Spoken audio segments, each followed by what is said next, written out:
Learn easy. Subscribe Learn Easy channel. Hello kids, welcome to learn easy channel. आज की कक्षा में हम सीखेंगे विस्मयादिबोधक अव्यय। तो चलिए शुरू करें। तो बच्चों, आज हम सीखेंगे विस्मयादिबोधक अव्यय।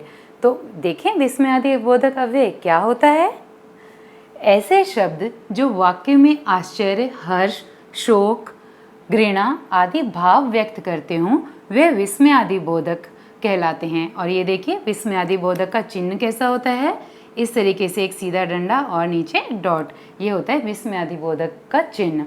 जैसे अरे, ओह, ओह, शाबाश, काश आदि, इन सारे वाक्य शब्दों में हम जो है विस्मयादिबोधक का चिन्ह लगाते हैं। अब इनको वाक्य में प्रयोग किस प्रकार करते हैं हम देखिए।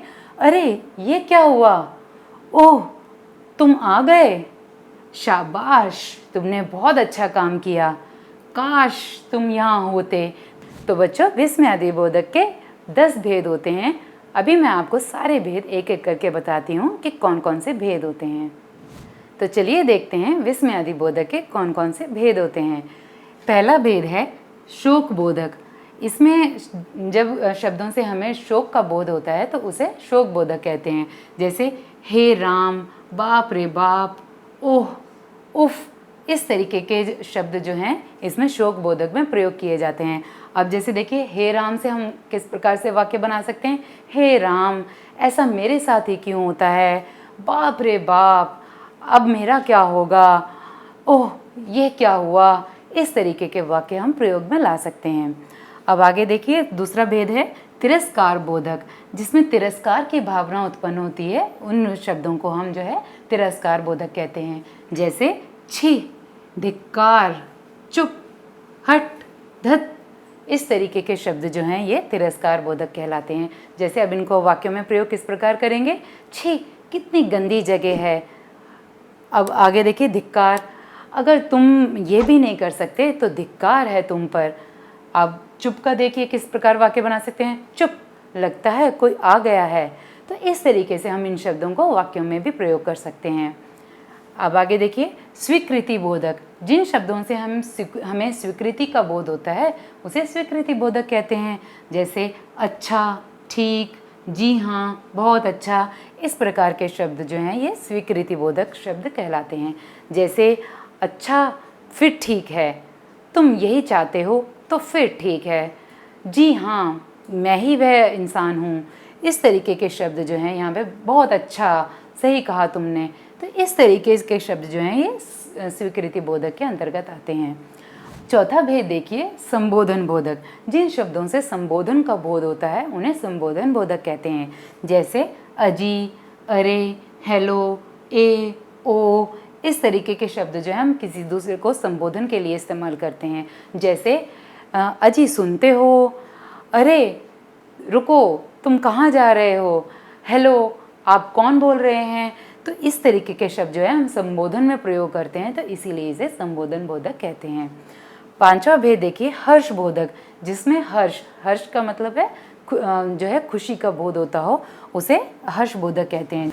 जैसे आहा ये बहुत अच्छा हुआ, शाबाश से देखिए, शाबाश से हम वाक्य बनाते हैं शाबाश तुमने ये कर दिखाया। अब आगे देखिए वाह कितना अच्छा चित्र है, कितना सुंदर चित्र है, अति सुंदर, तुमने तो बहुत ही अच्छा करके दिखाया। तो इस तरीके के वाक्य जो है हम इन सभी शब्दों से बना सकते हैं। तो चलिए अब आगे मैं बताती हूँ कि और कौन से भेद होते हैं। हमारा छठा भेद है भय बोधक। भय का अर्थ होता है डर, जिसमें डर का बोध हो उसे भय बोधक कहते हैं। जैसे बाप रे बाप, ओह, हाय, उई माँ। अब इन शब्दों को वाक्यों में किस प्रकार प्रयोग करेंगे। जैसे हाय अब मेरा क्या होगा, उई माँ बहुत ज़ोर से दर्द हो रहा है, बाप रे बाप इतना बड़ा सांप। तो इस तरीके से ये शब्द जो हैं भय बोधक शब्द कहलाते हैं। अब सातवां भेद है हमारा आशीर्वाद बोधक। अब इसमें आशीर्वाद की भावना उत्पन्न होती है। जैसे जीते रहो, खुश रहो, सदा सुखी रहो, दीर्घायु हो, इस प्रकार के शब्द जो हैं आशीर्वाद बोधक में आते हैं। जैसे सदा खुश रहो बेटा, इस तरीके से आशीर्वाद मिलता है, देते हैं हम लोग, तो इसीलिए उसको जो है आशीर्वाद बोधक कहा जाता है।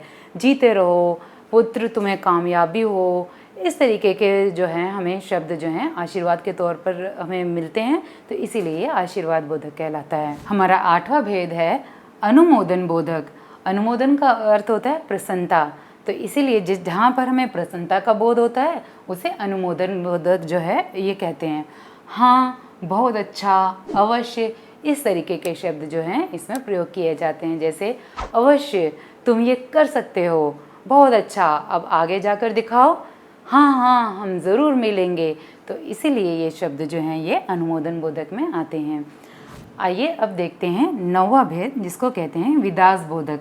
विदास बोधक का अर्थ है कि जब हम किसी से मिलके वापस जा रहे होते हैं तो हमें जो विदास की भावना उत्पन्न होती है, तो उसीलिए जब हम उनको बाय कह रहे होते हैं, या जैसे अच्छा, अच्छा जी, टाटा, इस तरीके के शब्द जो हैं इससे प्रयोग होते हैं। जैसे टाटा, अब हम चलते हैं, अच्छा फिर मिलेंगे, अच्छा जी अब हम फिर मिलेंगे, फिर कभी मिलेंगे, इस तरीके के शब्द जो हैं ये विदास बोधक में आते हैं।